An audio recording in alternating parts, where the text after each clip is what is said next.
Para el análisis de una estructura, en general, damos por supuesto que está en equilibrio y tanto para hallar las reacciones como los esfuerzos partimos de una situación de equilibrio de la estructura en general y de las diversas partes si es que cortamos.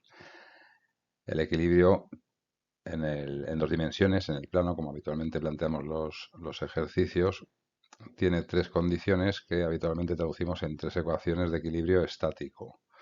Entonces, en las estructuras que solo tienen tres reacciones, podemos determinar perfectamente las cargas exteriores y posteriormente las leyes de esfuerzos con esas tres condiciones y estamos hablando de estructuras estáticamente determinadas o isostáticas. En este caso podemos sacar las reacciones a partir de las acciones que tenemos, de ahí, como es habitual, las leyes de esfuerzos y para terminar el análisis de las secciones con la tensión o de los elementos generales de la estructura con la deformación de cada uno de ellos. Si tenemos más de tres reacciones, con las tres condiciones, con las tres ecuaciones de equilibrio, vamos a tener un sistema indeterminado. Estamos hablando de estructuras estáticamente indeterminadas o hiperestáticas. Si queremos plantear el esquema de antes, vamos a ver que tanto las reacciones como los esfuerzos, la tensión y la deformación van a ir en función de un parámetro que es precisamente la reacción de masa que tenemos. Entonces vamos a centrarnos en lo que es la deformación en función de ese parámetro, de este tipo de estructuras. El método que vamos a seguir para analizar estas estructuras va a ser modificar las condiciones de contorno, es decir, los apoyos, para ajustarnos a las tres reacciones que nos permiten mantener el equilibrio. Con esto lo que hacemos es que vamos a tener varios casos que superpuestos dan el general. Vamos a tener un caso inicial en el cual el contorno y las condiciones de contorno, los apoyos, ya están modificados y en ese caso vamos a introducir todas las cargas para aplicar el esquema general que nos va a dar unos valores numéricos que no se ajustan a la estructura original sino a la modificada. Vamos a plantear un caso nuevo por cada reacción redundante. Esas reacciones las vamos a convertir en cargas desconocidas de la misma estructura modificada, de manera que tanto las reacciones como las leyes de esfuerzos como la deformación, que es lo que nos interesa, donde vamos a atender, nos van a venir dadas en función de ese parámetro, de esa incógnita. Si tenemos dos o tres reacciones redundantes, las vamos convirtiendo sucesivamente en un caso nuevo, una por una, y vamos teniendo las sucesivas deformaciones. Vamos a ver esto con un ejemplo, pero antes vamos a prestar un poco de atención a lo que significan las condiciones de contorno, los apoyos. Habitualmente sabemos que con estos símbolos representamos un tipo de condición de contorno de la estructura donde se apoya y lo asociamos a un tipo de reacciones características. Una en este caso, dos más un momento, si es un empotramiento, pero tenemos que tener en cuenta que esto viene dado porque también están asociadas a una deflexión, no una deformación, sino una deflexión general de la estructura. En este caso, en el caso de un apoyo deslizante, la condición de deflexión que se cumple es que el movimiento vertical es nulo, es cero, y por eso se permite que aparezca una reacción. Si tenemos dos reacciones, vertical y horizontal, lo que tenemos es que la deflexión horizontal es cero y la deflexión vertical también es cero. Y para terminar, si tenemos un empotramiento, la nueva condición que aparece con el momento es que el giro en ese punto del contorno también es cero.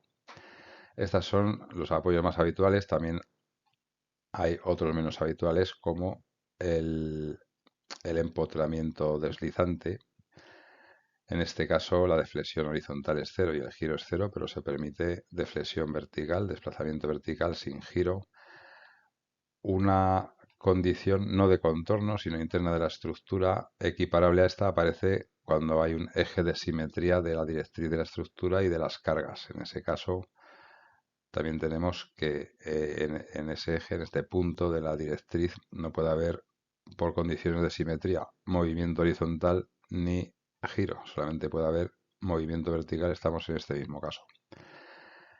Y por último, un caso menos frecuente es si hay un punto de simetría, un centro de simetría de directriz y cargas.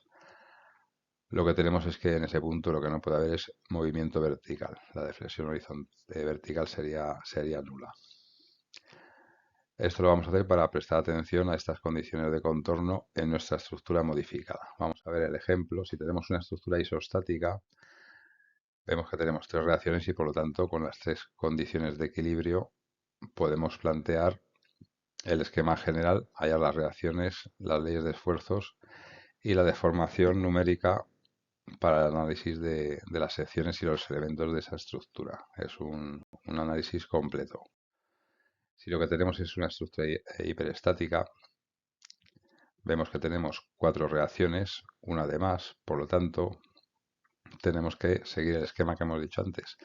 Atendiendo a las condiciones de apoyo, elegimos una reacción cualquiera, vamos a elegir el momento, el resultado va a ser el mismo, y eliminamos esa reacción como reacción, por lo tanto aquí nos quedaríamos con estas dos, también eliminaríamos la restricción de giro, por lo tanto habríamos pasado a esta condición de contorno. Es decir, que tendríamos esta estructura modificada.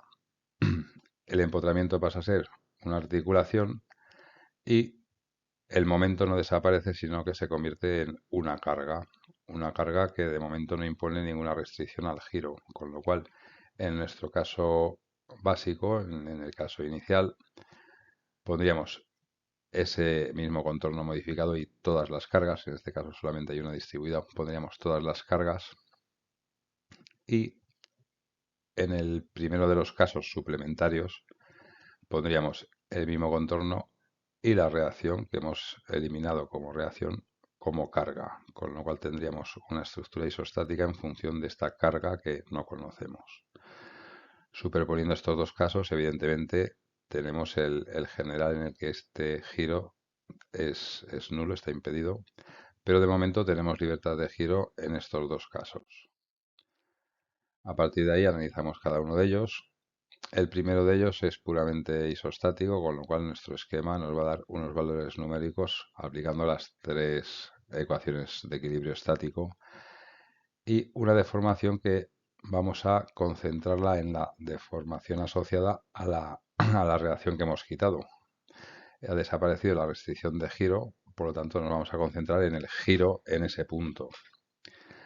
En este caso isostático, pues el giro nos va a venir dado por un valor numérico sin ningún problema. En el caso siguiente, en el caso 1, donde la reacción aparece convertida en carga, podemos aplicar las tres ecuaciones de equilibrio estático, aunque en este caso la deformación en este punto, en el punto en el que hemos modificado el contorno, nos va a venir dada en función de un parámetro, del parámetro m, que es la carga que no conocemos, que corresponde con la reacción original. Con lo cual necesitamos una nueva ecuación. Si recordamos que estos dos casos superpuestos nos tienen que dar el caso inicial, vemos que este momento tiene que coincidir con el momento correspondiente a un empotramiento, sumando esfuerzos, reacciones o deformaciones, tendríamos los esfuerzos, deformaciones o reacciones del caso original y por lo tanto aquí tendría que cumplirse la restricción al giro. El giro debe ser cero. Esa es precisamente la ecuación que nos aporta este caso de superposición. Si esto es lo que tenemos que conseguir, con el valor de m tenemos claro que el giro ahí, que es el giro de los dos casos, tiene que ser nulo. Y eso es definitivamente lo que nos da la ecuación de enlace que nos permite resolver el valor de m y por lo tanto las reacciones, esfuerzos y deformaciones reales de la estructura original que en un principio era hiperestática. Este es un ejemplo sencillo y el esquema es el mismo para cualquier estructura hiperestática y esto es lo que vamos a desarrollar con algunos ejemplos en los siguientes vídeos.